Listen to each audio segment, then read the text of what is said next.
ಇಂದು ಪ್ರತಿಯೊಬ್ಬ ಮಾನವನು ಕೂಡ ತಮ್ಮ ಜೀವನಕ್ಕೋಸ್ಕರವಾಗಿರ್ಬೋದು ಅಥವಾ ತನ್ನ ಪರಿವಾರಕ್ಕೋಸ್ಕರವಾಗಿರಬೇಕು, ಅವರ ಖುಷಿಗೋಸ್ಕರ ಇರಬೇಕು, ಅವರ ಜೀವನವನ್ನು ಸೇಫಾಗಿ ಮಾಡಿಕೊಳ್ಳಿಕ್ಕೆ ಒಬ್ಬೊಬ್ಬರು ಒಂದೊಂದು ಕೆಲಸವನ್ನು ಹುಡುಕುತ್ತಾ ಆ ಕೆಲಸ ಕೆಲವೊಮ್ಮೆ ಅವರು ಇಷ್ಟಪಟ್ಟಿರೋದಾಗಿರ್ಬೋದು ಅಥವಾ ಇಷ್ಟಪಡದೇ ಇರೋದಾಗಿರ್ಬೋದು, ಆದರೂ ಕೂಡ ತನ್ನ ಜೀವನ ಮುಂದೆ ಸಾಗಿಸಲಿಕ್ಕಾಗಿ ದಿನ ರಾತ್ರಿ ಅವರು ಕೆಲಸ ಮಾಡ್ತಾ ಇರ್ತಾರೆ.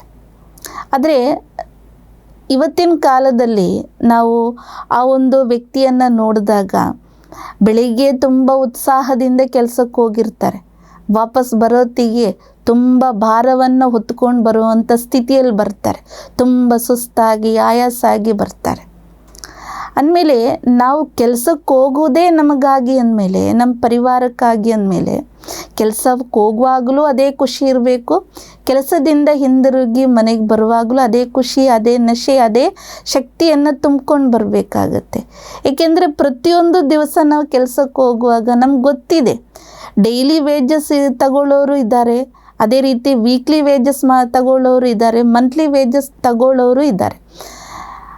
ಆದರೂ ಕೂಡ ಇದು ನಮಗೆ ಗೊತ್ತಿರೋ ವಿಚಾರ, ನನಗೆ ಈ ಕೆಲಸ ಮಾಡಿದ್ರೆ ಇಷ್ಟು ಸಂಬಳ ಸಿಗುತ್ತೆ, ಇದು ಗೊತ್ತಿದ್ದರೂ ಕೂಡ ನಾವು ಎಲ್ಲ ಕೆಲಸ ಮಾಡಿ ಪ್ರತಿನಿತ್ಯವೂ ಕೂಡ ನಾವು ವಾಪಸ್ ಮನೆಗೆ ಬರಬೇಕಾದ್ರೆ ನೀವು ನಿಮ್ಮಲ್ಲೇ ಪ್ರಶ್ನೆ ಮಾಡ್ಕೊಳ್ಳಿ, ನಾನು ಖುಷಿಯಾಗಿದ್ದೀನಾ, ನಾನು ಸಂತೋಷವಾಗಿದ್ದೀನಾ ಅಂತ. ಈ ಪ್ರಶ್ನೆಗೆ ನಿಮ್ಮ ಮನಸ್ಸಲ್ಲಿ ಏನು ಉತ್ತರ ಕಾಣಿಸುತ್ತೆ? ನಿಮ್ಮ ಮನಸ್ಸಲ್ಲಿ ಬರೋ ಉತ್ತರ ದೊಡ್ಡ ಝೀರೋ, ಅಂದರೆ ನೋ. ಅದಕ್ಕೆ ಕಾರಣವೇನು ಯಾವತ್ತಾದರೂ ಯೋಚನೆ ಮಾಡಿದ್ದೀರಾ? ಈಗ ನಮಗೆ ಅದ್ರ ಬಗ್ಗೆ ಯೋಚನೆ ಮಾಡೋಣ. ನೋಡಿ, ನಮಗೋಸ್ಕರ, ನನಗೋಸ್ಕರ, ನನ್ನ ಪತ್ನಿಗೋಸ್ಕರ, ನನ್ನ ಮಕ್ಕಳಿಗೋಸ್ಕರ, ಅಥವಾ ನನ್ನ ಸಾಲ ತೀರಿಸ್ಲಿಕ್ಕೋಸ್ಕರ, ಅಥವಾ ನನ್ನ ತಂದೆ ತಾಯಿಯನ್ನು ಚೆನ್ನಾಗಿಟ್ಕೋಬೇಕು ಎಂಬ ಆ ಒಂದು ಇಚ್ಛೆ ಇರೋ ಮೂಲಕ ನಾವು ಕೆಲಸಕ್ಕೆ ಹೋಗ್ತೀವಿ ಅಥವಾ ಹಣ ಸಂಪಾದನೆ ಮಾಡ್ತೀವಿ ಅಲ್ವೇ? ಯಾವಾಗಿದು ನಾನು, ನನಗೆ, ನಮ್ಮವರಿಗೆ ಅಂತ ಯೋಚನೆ ಮಾಡಿ ನಾವು ಕರ್ಮ ಮಾಡ್ತೀವಿ, ಅದು ನಮಗೆ ಭಾರ ಅನಿಸುತ್ತೆ. ನೋಡಿ, ಈಗ ಯಾರಾದರೂ ಈಗ ಬೇಕಾದಷ್ಟು ಸೇವೆ ಮಾಡೋರಿದ್ದಾರೆ, ಬೇರೆಯವರಿಗೆ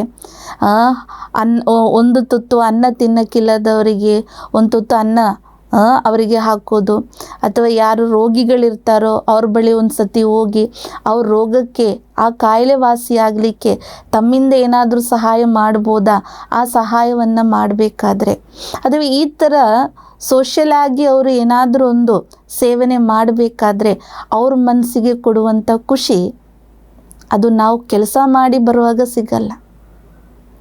ಒಬ್ಬ ವ್ಯಕ್ತಿಯ ಮುಖದಿಂದ ಒಂದು ಖುಷಿ ಕಾಣಬೇಕಾದ್ರೆ ನಮಗೆ ಅದರಲ್ಲಿ ಏನಾಗುತ್ತೆ, ನಮ್ಮ ಮನಸ್ಸಿಗೊಂದು ತೃಪ್ತಿ, ಒಂದು ಖುಷಿ ಅನಿಸುತ್ತೆ.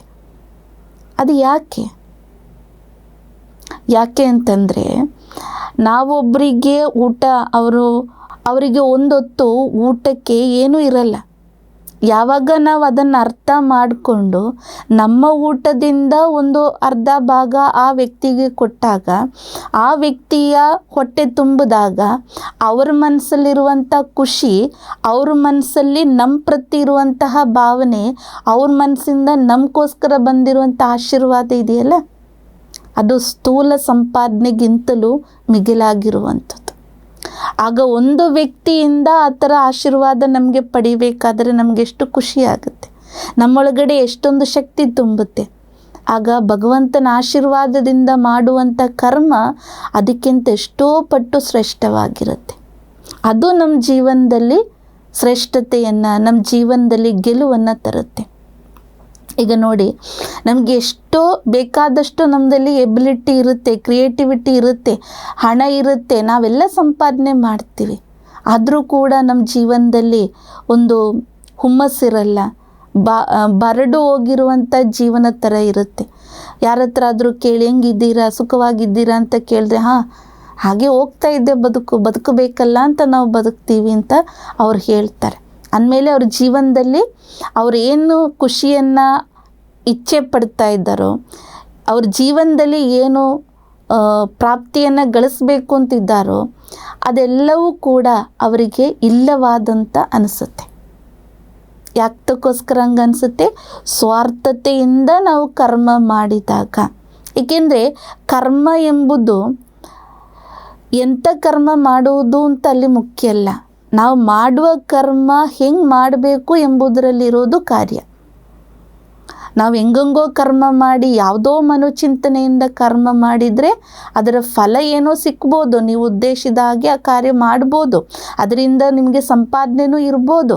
ಆದರೆ ಯಾವುದು ನಾವು ಜೀವನದಲ್ಲಿ ಗೆಲುವು ಅಂತ ಹೇಳ್ತೀವಲ್ವ, ಆ ಒಂದು ಖುಷಿ ಇರಲ್ಲ, ಆ ಒಂದು ಶಕ್ತಿ ನಮಗೆ ಫೀಲ್ ಆಗಲ್ಲ, ಅದರಲ್ಲಿ ಆಶೀರ್ವಾದ ಇರಲ್ಲ. ಪ್ರಪಂಚದಲ್ಲಿ ನೋಡಿ, ಪ್ರಪಂಚದಲ್ಲಿ ಎಲ್ಲ ಜೀವಜಾಲಗಳು ಸೃಷ್ಟಿಗೋಸ್ಕರವಾಗಿ ಕೆಲಸ ಮಾಡುತ್ತೆ. ಈ ಒಂದು ಪ್ರಪಂಚವನ್ನು ಶ್ರೇಷ್ಠ ಉಳಿಸ್ಲಿಕ್ಕಾಗಿ ಅದನ್ನು ಸೃಷ್ಟಿಸಿದೆ, ಅದರ ತಕ್ಕಂತೆ ಆ ಧರ್ಮಕ್ಕನುಸಾರವಾಗಿ ಅವರು ಕೆಲಸ ಮಾಡುತ್ತೆ. ಆದರೆ ಬುದ್ಧಿವಂತಾದ ಮನುಷ್ಯ ಮಾತ್ರ ಇದು ಅರ್ಥ ಮಾಡಿಕೊಳ್ಳೋದಿಲ್ಲ. ಅಂದರೆ ನಾವು ಕೂಡ ಅದಕ್ಕೆ ಏನಾದರೂ ಕಾಂಟ್ರಿಬ್ಯೂಟ್ ಮಾಡಬೇಕು. ನಾವಿರೋದು ಪ್ರಕೃತಿಯಲ್ಲಿ ಅಂದಮೇಲೆ ಈ ಪ್ರಕೃತಿಗೋಸ್ಕರ, ಪ್ರಪಂಚಕ್ಕೋಸ್ಕರ ನಮ್ಮಿಂದ ಕಾಂಟ್ರಿಬ್ಯೂಷನ್ ಬೇಕಾಗಿದೆ. ಆಗ ಮಾತ್ರ ಪ್ರಕೃತಿ ಕೂಡ ನಮಗೆ ಸುಖವನ್ನು ಕೊಡುತ್ತೆ. ಈಗ ಎಷ್ಟೇ ಸಂಪಾದನೆ ಮಾಡ್ತಾ ಇರಲಿ, ನಾವೆಲ್ಲವನ್ನು ಪಡ್ಕೊಂಡಿರ್ತೀವಿ, ಆದರೂ ಕೂಡ ನಮಗೆ ಖುಷಿ ಇದೆಯಾ ಅಂತ ಕೇಳಿದ್ರೆ ಆಗಲೇ ಹೇಳಿದ್ದು ನಮಗೆ ಖುಷಿ ಇಲ್ಲ ಅಂತಲೇ ಉತ್ತರ ಬರುತ್ತೆ. ಎಲ್ಲ ಇದ್ದು ನಮಗೆ ಒಂದು ಶಾರೀರಿಕವಾಗಿ ಕಾಯಿಲೆ ಬಂದರೆ ಏನಾಗುತ್ತೆ? ಎಷ್ಟು ಸಂಪಾದನೆ ಮಾಡಿರ್ತೀವಿ ಅಷ್ಟೇ ನಾವು ಹಾಸ್ಪಿಟ್ಲಿಗೆ ಕೊಡಬೇಕಾಗುತ್ತೆ, ಖರ್ಚು ಮಾಡಬೇಕಾಗುತ್ತೆ. ಎಷ್ಟೇ ನಾವು ಸಂಪಾದನೆ ಮಾಡಿದ್ರೂ ಇವತ್ತೊಂದು ಶುಗರ್ ಬಂದರೆ ಸಾಕು, ಡಯಾಬಿಟಿಕ್ ಪೇಷಂಟಿಗೆ ಏನೂ ತಿನ್ನೋಕ್ಕೆ ಆಗಲ್ಲ. ಅಂದಮೇಲೆ ನಾವು ಸಂಪಾದನೆ ಮಾಡೋದೆಲ್ಲ ಮುಖ್ಯ, ನಾವು ಮಾಡುವ ಕರ್ಮದಿಂದ ಕರ್ಮದೋಷ ಬರಬಾರ್ದು. ಕರ್ಮದೋಷ ಇದ್ದಾಗ ನಾವು ಸ್ವಾರ್ಥತೆ ಚಿಂತನೆಯಿಂದ ಕರ್ಮ ಮಾಡಿದಾಗ ಸ್ವಾಭಾವಿಕವಾಗಿಯೂ ನಾವು ಗೊತ್ತಿಲ್ಲದೇ ಇದ್ದರೂ ಕೂಡ ಅದರಲ್ಲಿ ಕರ್ಮದೋಷ ಅಡಕವಾಗಿರುತ್ತೆ. ಅದರಿಂದ ನಾವು ಮಾಡೋ ಕರ್ಮ ಪ್ರಕೃತಿ ಹಿತಕವಾಗಿ ಮಾಡಬೇಕು, ಈಶ್ವರನಿಗೆ ಪ್ರಿಯವಾಗಿ ಮಾಡಬೇಕು. ಪರಮಾತ್ಮ ಏನು ನಮಗೆ ಧರ್ಮವನ್ನು ಕೊಟ್ಟಿದ್ದಾರೆ ಆ ಧರ್ಮದ ಆಧಾರದ ಮೇಲೆ ಕರ್ಮ ಮಾಡುವಂಥದ್ದು. ಇದನ್ನು ನಾವು ಒಂದು ಮಹಾಭಾರತದಲ್ಲಿ ಪ್ರಸಂಗವನ್ನು ನಾವು ನೋಡಿದ್ದೀವಿ. ಅಂದರೆ ಅಲ್ಲಿ ಕೌರವ ಪಾಂಡವ ಯುದ್ಧದಲ್ಲಿ ಜಯ ಯಾರಿಗಿತ್ತು, ಯಾರು ಗೆದ್ದರು ಅಂತ ಹೇಳಿದ್ರೆ ನಮ್ಗೆ ಗೊತ್ತಿದೆ, ಪಾಂಡವರು ಗೆದ್ದರು. ಯಾತಕ್ಕೋಸ್ಕರ ಗೆದ್ದರು? ಏಕೆಂದರೆ ಪಾಂಡವರಲ್ಲಿ ಕೇವಲ 5 ಜನ ಮಾತ್ರ ತೋರಿಸ್ತಾರೆ. ಈ ಕಡೆ ಕೌರವ ಪಕ್ಷದಲ್ಲಿ ನಾವು ನೋಡಿದ್ರೆ ಎಲ್ಲ ಗುರು ಆಚಾರ್ಯರಿದ್ದರು, ಅದೇ ರೀತಿ ಅಕ್ಷೋಣಿ ಸೈನ್ಯ ಇತ್ತು, ಬಲಶಾಲಿಗಳಾದವರು ಇದ್ದರು. ಆದರೆ ಈ ಕಡೆ ಪಾಂಡವ ಪಕ್ಷದಲ್ಲಿ ಅದು ಯಾವುದೂ ಕೂಡ ಇರಲಿಲ್ಲ. ಆದರೆ ಅವ್ರ ಜೊತೆಗಿದ್ದಿದ್ದು ಧರ್ಮ, ಅಂದರೆ ಭಗವಂತ ಜೊತೆಯಲ್ಲಿದ್ದ. ಆದ್ದರಿಂದ ಧರ್ಮದ ಕಡೆ ಯಾವಾಗಲೂ ಏನಾಗಿರುತ್ತೆ? ಜಯ ಇದ್ದೇ ಇರುತ್ತೆ. ಹಾಗೆಯೇ ನಮ್ಮ ಪ್ರಾಕ್ಟಿಕಲ್ ನಮ್ಮ ಜೀವನದಲ್ಲೂ ಕೂಡ ನಾವು ಯಾವತ್ತೂ ಕೂಡ ಧರ್ಮವನ್ನು ಬಿಟ್ಟು ಕರ್ಮವನ್ನು ಮಾಡಿದಾಗ ಅದು ಕರ್ಮ ದೋಷಕ್ಕೆ ಸೇರುತ್ತೆ ಹೊರತು ಕರ್ಮ ದೋಷವನ್ನು ನಾವು ಭೋಗಿಸಲೇಬೇಕಾಗುತ್ತೆ. ಕರ್ಮಯೋಗದಲ್ಲಿ ಮಾತ್ರ ಭಾಗ್ಯ ಇರುತ್ತೆ. ಅಂದರೆ ಅರ್ಥ ನಮ್ಮ ಜೀವನದಲ್ಲಿ ಯಾವಾಗಲೂ ಖುಷಿ ನೆಮ್ಮದಿ ತುಂಬಿ ತುಳುಕ್ತಾ ಇರುತ್ತೆ. ಯಾವಾಗ ಕರ್ಮದ ನಿಯಮವನ್ನು ನಾವು ಭಂಗ ಮಾಡ್ತೀವಿ ಆಗ ಕರ್ಮ ದೋಷವಾಗಿ ಮಾಡುತ್ತೆ. ಅದರಿಂದ ನೀಡ್ ಆ್ಯಂಡ್ ರೆಸ್ಪಾನ್ಸಿಬಿಲಿಟಿ 2 ವಿಚಾರಗಳನ್ನು ನಾವು ಫೋಕಸ್ ಮಾಡಬೇಕಾಗಿದೆ. ನಾವು ಜೀವನದಲ್ಲಿ ಕೇವಲ ನಮ್ಮ ಅವಶ್ಯಕತೆಯನ್ನು ಪೂರೈಸಲಿಕ್ಕೆ ಮಾತ್ರ ಕರ್ಮ ಮಾಡೋಕ್ಕೆ ಹೋದಾಗ ಮಾತ್ರ ನಮಗೆ ಕರ್ಮದ ನಿಯಮ ಭಂಗ ಆಗುತ್ತೆ. ಯಾವಾಗ ನನಗೋಸ್ಕರಲ್ಲ, ನಾನು ಸಮೂಹಕ್ಕೋಸ್ಕರ, ಈ ಪ್ರಕೃತಿಗೋಸ್ಕರ, ಮಿಕ್ಕ ಜನಗಳಿಗೋಸ್ಕರ ನಾನು ಈ ಕರ್ಮವನ್ನು ಮಾಡ್ತಾ ಇದ್ದೀನಿ, ಆ ಒಂದು ಆಲೋಚನೆಯಲ್ಲಿ, ಬೇಹದ್ದಿನ ಆಲೋಚನೆಯಲ್ಲಿ ನಾವು ಯಾವಾಗ ಕರ್ಮ ಮಾಡ್ತೀವೋ, ಸರ್ವರಿಗೂ ಸರ್ವಹಿತಕ್ಕಾಗಿ ನಾವು ಯೋಚನೆ ಮಾಡ್ತೀವಿ, ಆಗ ನಮ್ಮ ಕರ್ಮ ಶ್ರೇಷ್ಠ ಆಗುತ್ತೆ.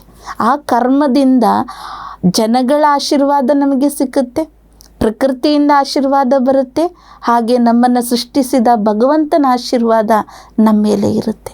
ಅದರಿಂದ ನಮಗೆ ಏನೂ ಬರದಿದ್ದರೂ ಕೂಡ, ನಮ್ಮ ಕೈಯಲ್ಲಿ ಏನೂ ಇಲ್ಲದಿದ್ದರೂ ಕೂಡ ನಾವು ಆಂತರಿಕವಾಗಿ ಮನಸ್ಸಿಂದ ಸಂಪನ್ನತೆಯನ್ನು ಅನುಭವ ಮಾಡಲಿಕ್ಕೆ ಸಾಧ್ಯ.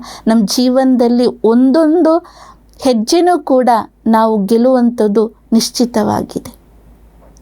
ಅದರಿಂದ ತಾವು ಕೂಡ ಯಾವ ಕರ್ಮವಾಗಲಿ, ಯಾವುದೇ ಕೆಲಸ ಆಗಲಿ, ಯಾವುದೇ ವ್ಯಾಪಾರ ಆಗಲಿ, ನಿಮಗೆ ಏನು ಭಗವಂತ ನಿಮ್ಮ ಮುಂದೆ ತಂದು ಕೊಟ್ಟಿದ್ದಾನೋ ಆ ಕೆಲಸವನ್ನು ತುಂಬ ಖುಷಿಯಿಂದ ಧರ್ಮದಿಂದ ಮಾಡಿ, ನಿಸ್ವಾರ್ಥ ಭಾವನೆಯಿಂದ ನೀವು ಕೆಲಸ ಮಾಡಿ, ಸರ್ವರ ಹಿತಕ್ಕಾಗಿ ಎಂಬ ಚಿಂತನೆಯಿಂದ, ಆ ಒಂದು ಆಲೋಚನೆಯಿಂದ ಕೆಲಸ ಮಾಡಿದಾಗ ನೀವು ನಿಮ್ಮ ಜೀವನದಲ್ಲಿ ಗೆಲ್ಲಲಿಕ್ಕೆ ಅಥವಾ ವಿನ್ನರ್ ಆಗಲಿಕ್ಕೆ ಸಾಧ್ಯ.